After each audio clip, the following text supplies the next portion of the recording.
બનાસકાંઠાના વિભાજનને લઈ કોંગ્રેસે પણ મોટો આરોપ લગાવ્યો છે। કોંગ્રેસ નેતા અમિત ચાવડાએ પ્રહાર કરતા કહ્યું કે સ્થાનિકોને સાથે રાખ્યા વિના વિભાજન કરવામાં આવ્યું છે। માત્ર એક નેતાની રાજકીય મહત્વાકાંક્ષા માટે આ નિર્ણય લેવામાં આવ્યો છે। કોંગ્રેસ પક્ષ પણ વિભાજનનો વિરોધ કરે છે।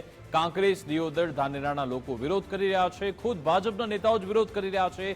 સરકાર જિલ્લા વિભાજન લઈ ફરી વિચારણા કરે તેવી માંગ પણ અમિત ચાવડાએ કરી છે। ત્યાંની રાજકીય પરિસ્થિતિ આ બધાને અભ્યાસ કરીને બધા સાથે પરામર્શ કરીને નિર્ણય કરવો જોઈતો હતો, પણ ફક્ત ને ફક્ત પોતાના રાજકીય એજન્ડાઓ પાર પાડવા માટે જે રીતે જિલ્લાનું વિભાજન થયું છે અમે પણ એનો વિરોધ કરીએ છીએ।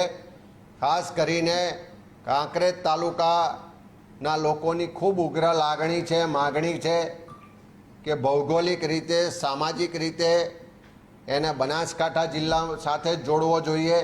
કદાચ રસ્તા પર ઉતરીને છે આવનારા દિવસોમાં ઉગ્ર આંદોલન સ્વરૂપે પણ થશે અને જે બધા જ પક્ષના રાજકીય આગેવાનો ખુલીને બોલી રહ્યા છે એમાં ખાસ કરીને ભારતીય જનતા પાર્ટીના ચાલુ ધારાસભ્યો, પૂર્વ ધારાસભ્યો ખુલીને બોલી રહ્યા છે।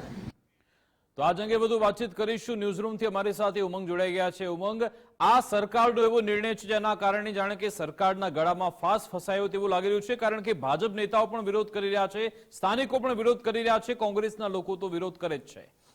બનાસકાંઠા જિલ્લાનું વિભાજન થયું ત્યારથી જ પહેલી જ પ્રતિક્રિયા જો આવી હોય તો ભાજપના ત્યાંના જે પ્રમુખ છે તેમની આવી હતી ને એમણે એ વખતે એવું કહ્યું હતું કે ભાઈ આ જે થયું એના કરતાં આ જિલ્લો બન્યો થરાદ વાવ એના કરતાં અમારો જે વિસ્તાર હતો એને જો જિલ્લો બનાવ્યો હોત તો જે આપણે વિસ્તારની દ્રષ્ટિએ જોઈએ કે ખૂબ મોટો જિલ્લો છે તો એ બધા જે તાલુકાઓ છે એને સમાવિષ્ટ થતા તો ક્યાંક ને ક્યાંક એ લોકોને સારું પડતું, પરંતુ માંગ પછી ફરીથી એક વખત કે કાંકરેજ છે એમનું પણ એવું કહેવું છે કે અમને બનાસકાંઠા જિલ્લામાં રાખે। હવે આ ધાનેરા છે, ધાનેરાનું પણ કહેવું છે કે લોકોના ત્યાંના જે વિસ્તારના રહેવાસી લોકો છે એમનું કહેવું છે કે અમને પણ બનાસકાંઠામાં રાખો, અમારે થરાદ વાવમાં નથી જવું।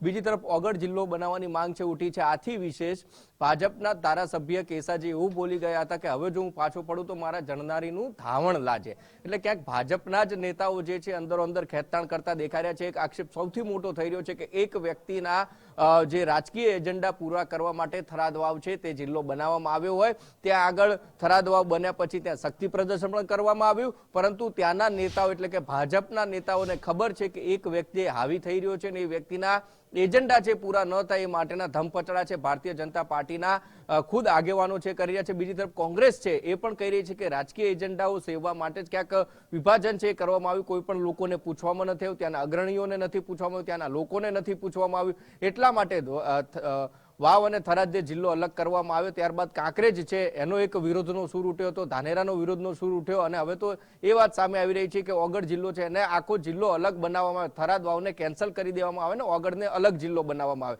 આને લઈને હવે પરિસ્થિતિ એવી થઈ છે કે સરકારે જાહેરાત તો કરી દીધી, પરંતુ વિરોધ છે છેલ્લા લગભગ 15 દિવસથી યથાવત જોવા મળી રહ્યો છે। એક દિવસથી ને એક દિવસે કાં તો ધાનેરામાં વિરોધના સર ઉઠે, કાં તો કાંકરેજમાં ઉઠે, ક્યાં તો પછી ઓગળ જિલ્લાના જે આસપાસના માફ કરશો ઓગળ વિસ્તારના જે આસપાસના વિસ્તારો છે ત્યાં આગળના વિરોધના સૂર ઉઠી રહ્યા છે। એટલે ક્યાંક હવે સરકારે ફેરવિચારણા કરવી જોઈએ તેવું પણ લાગી રહ્યું છે અને સરકાર ફેરવિચારણા કરી અને જે તે વિસ્તારના જે લોકો છે એમને કયા જિલ્લામાં જવો અથવા તો કયો જિલ્લો છે એ લોકોને નજીક પડી શકે એ પણ ક્યાંક દરખાસ્ત છે મૂકવામાં આવે અને એ ચર્ચા થયા પછી ફરીથી ફેરવિચારણા થાય તેવું પણ હાલ લાગી રહ્યું છે। જી બિલકુલ, આભાર તમામ જાણકારી આપવા બદલ।